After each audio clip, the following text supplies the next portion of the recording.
Today, we're talking about short sales, but people have been wondering, how do I balance life first? I should probably get some exercise, because I must not.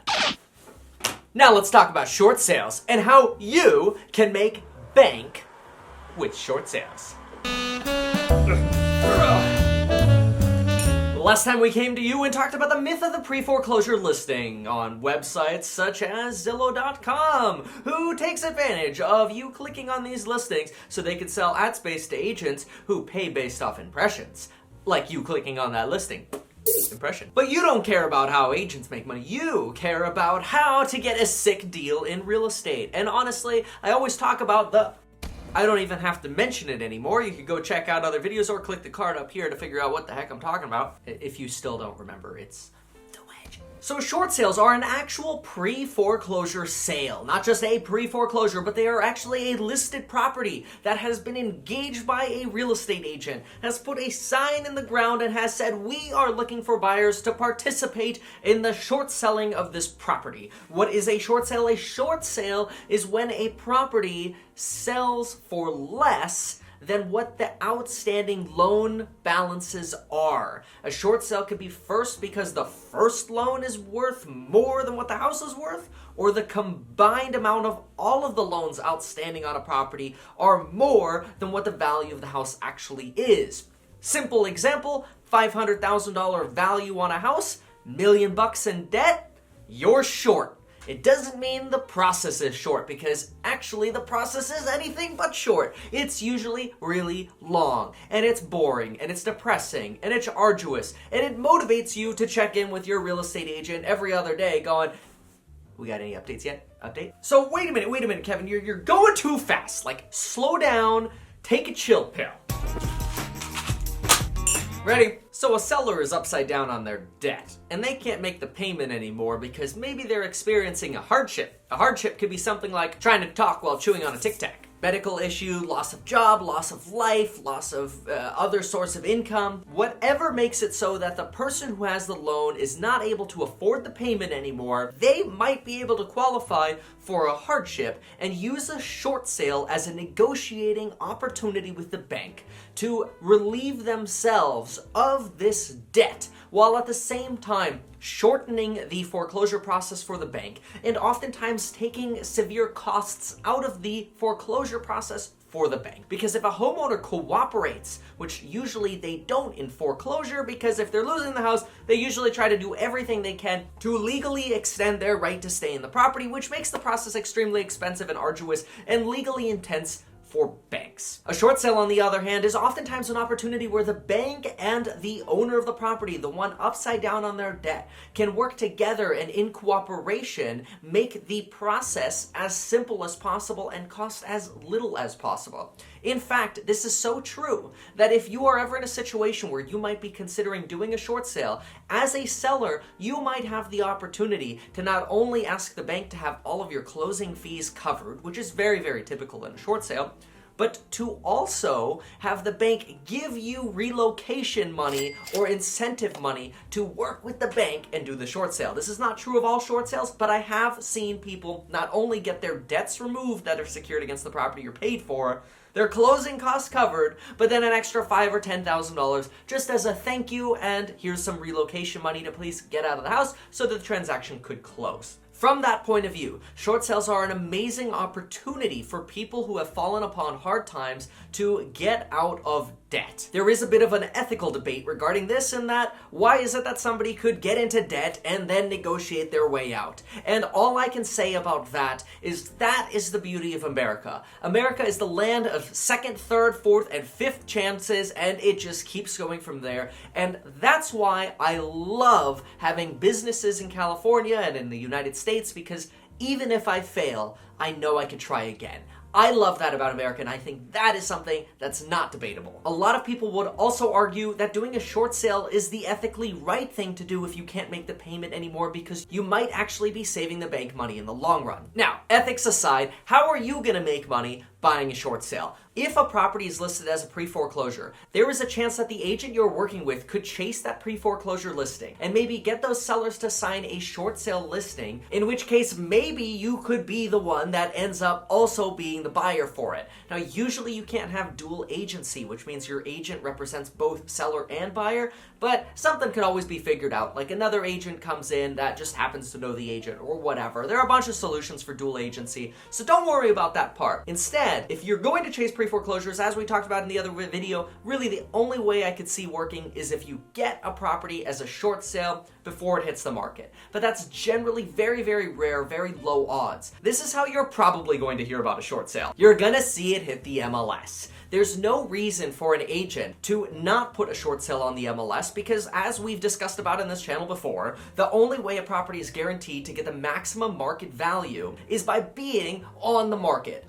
Which, in real estate, whether you like it or not, the market is the multiple listing service, because now this information gets syndicated and dispersed to all sorts of websites like Zillow and Realtor.com, Trulia, you name it. I personally set up alerts so that every single time a property that's a foreclosure or a short sale, which we'll talk about foreclosures and auctions in a different video, but anytime a property that hits says short sale or is listed as a short sale, I get a big flashing light notification so that I can be one of the first people to see it. Speed is huge in getting a short sale deal. Not all agents will take the first offer they get, but there are plenty of agents, because the seller doesn't technically care how much the offer is, will just take the first most convenient and flexible offer to submit to the short sale lender for approval. I'm going to break down the process more clearly because I'm going to break out the piece of paper. But so far, get an agent that knows investments and knows short sales and can hunt for short sales. Number 2, set up searches so that you're going to be alerted of every single short sale that comes up. And number 3, you have to be fast. Even if that means you're writing offers without seeing the property, you got to get your offer in on a short sale fast. Oftentimes, the first one past the post, and the person who has the most convenient story, such as, I'm willing to wait, I don't care how long it takes, I want this property, I'm not going to be picky during inspections, I'm fully pre-approved, here's the proof of my down payment, here's everything about me, like, I've got a good reputation, just give me the deal, I will close this deal for you. That is music to a seller's ears and music to a seller's agent's ears. So get with that agent to figure out how you're going to put your presentation together to really stand out when that good short sale deal comes on the market. Now, the short sale process. This is so much more convenient than a whiteboard. Let's go into the steps of a short sale. Step 1, owner stops making payments for whatever reason. Step 2, owner gets in touch with an agent that says, hey, you should do a short sale, and together they put together a package where the owner submits their financials and their information, implying or suggesting or explaining to the bank that they have a hardship and they need help, they can no longer make the payment, and they would prefer to do a short sale. They are requesting approval from the bank. Another requirement of getting a short sale approved is generally, step 3, putting a property onto the multiple listing service to start procuring offers. Because the short sale bank generally doesn't approve short sales until there's already an offer on the table, so the bank can just review everything together as one large package. That's the hardship package plus an offer from a bona fide buyer. This buyer has to be arm's length. That means it can't be a relative of the seller. And then the bank will consider approving everything. Now, so far, everything's in red. Because generally during this process, unless you get lucky and you get somebody that's going to be a dual agent on a short sale, there's nothing you can do other than wait for this to pop up on the MLS. Property pops up on the MLS.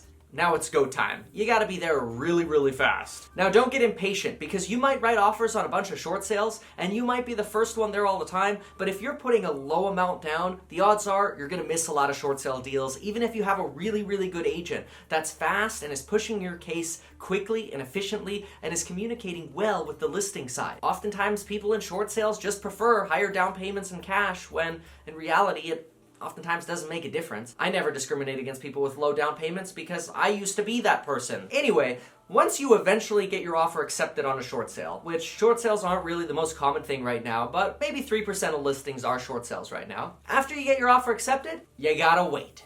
And you don't want to call your agent every 2 days because it usually takes at least 45 days to get a short sale approved. More realistically, the average is probably between 60 and 90 days to get a short sale approved. You can still look for other properties, you can still write offers on other properties, and some people decide to write offers on multiple short sales. But you have to be really careful with this because you're kind of doinking with the sellers in that if you get 2 offers accepted, you better make a decision ASAP because you're leaving the other person out to dry, and that could be a little messed up. So I usually don't recommend writing multiple offers. The next step is you wait some more, because remember, this is a short sale, and it ain't short.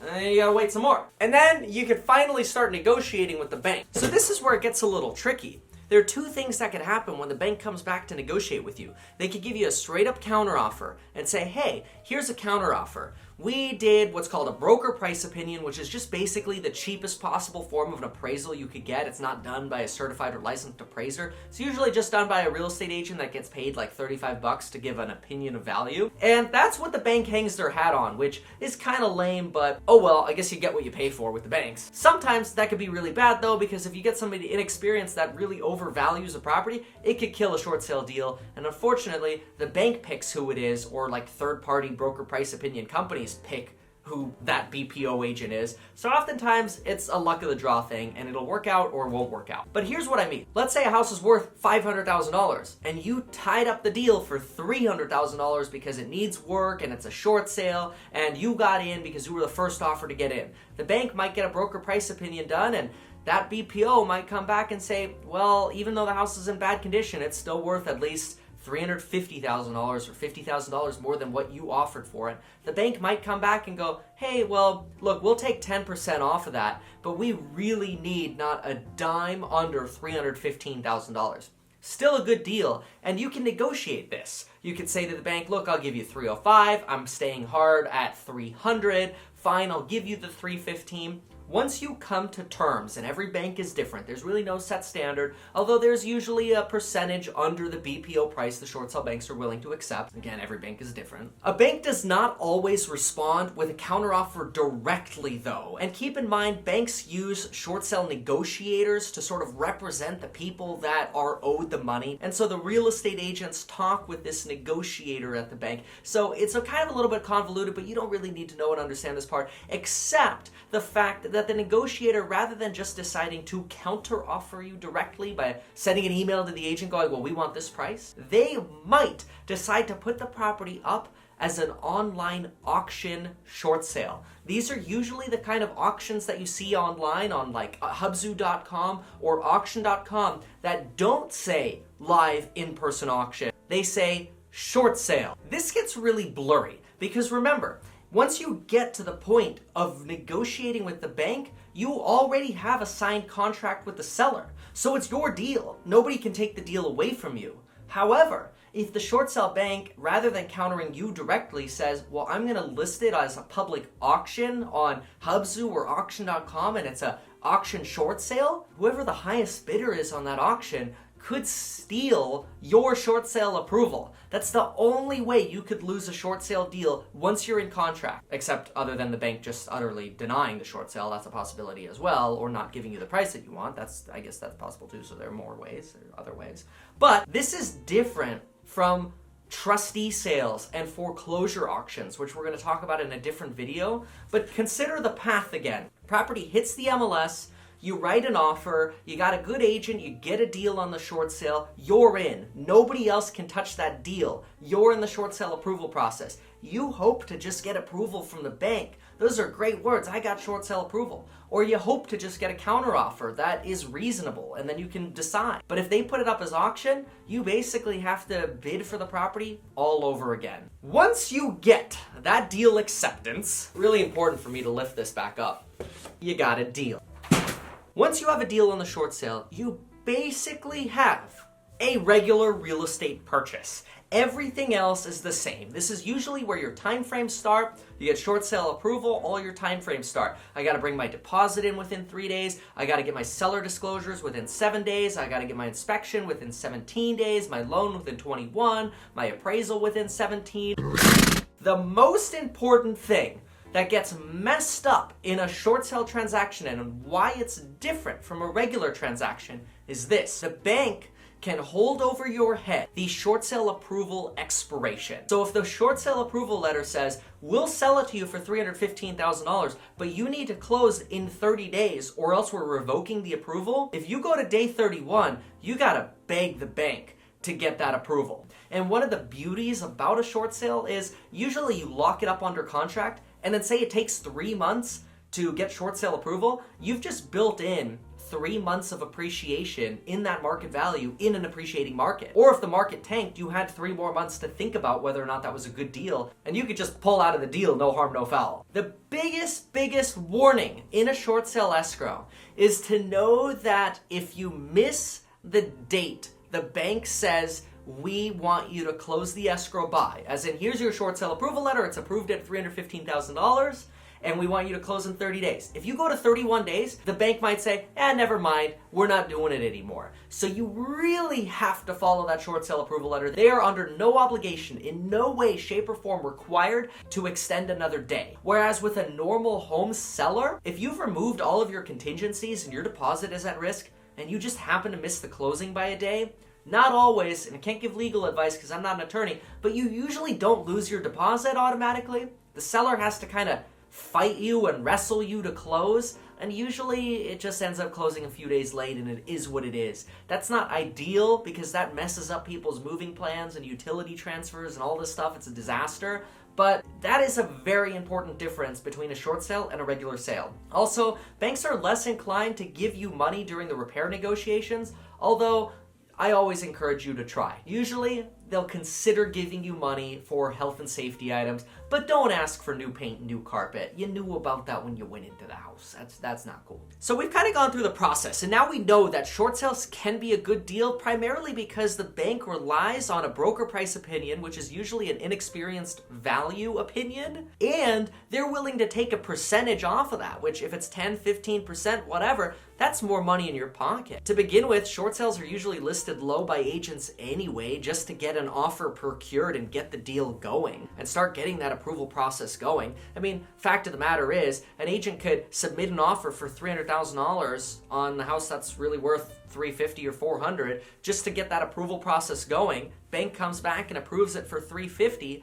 Now the agent can relist the property and say, approved short sale, $350,000, which approved short sale is kind of a misnomer anyway, because as soon as you switch buyers, you pretty much have to go through the approval process all over again. You're just more likely to actually get it for that approved price. But I think it's clear, short sales are usually in the wedge, they're usually underpriced, and generally people get good deals on them. Anybody I've ever represented in a short sale, whether it's myself or a client, has gotten a great deal. So I highly recommend them. They just require a lot of patience, and it can be very frustrating to sit around for 3 months while you're waiting for approval, not knowing if you're actually going to get the deal. There is one last caveat that you really need to watch out for in the short sale process: foreclosure.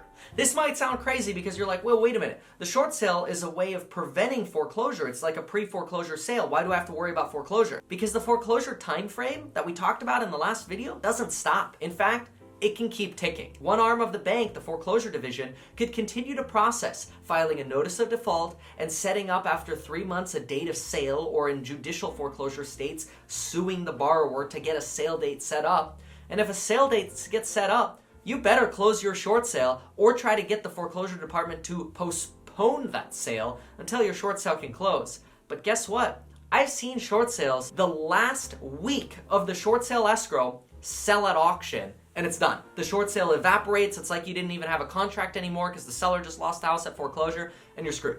So when you're in a short sale transaction, keep an eye on the notice of defaults and dates of trustee sales, and make sure you get your ball rolling.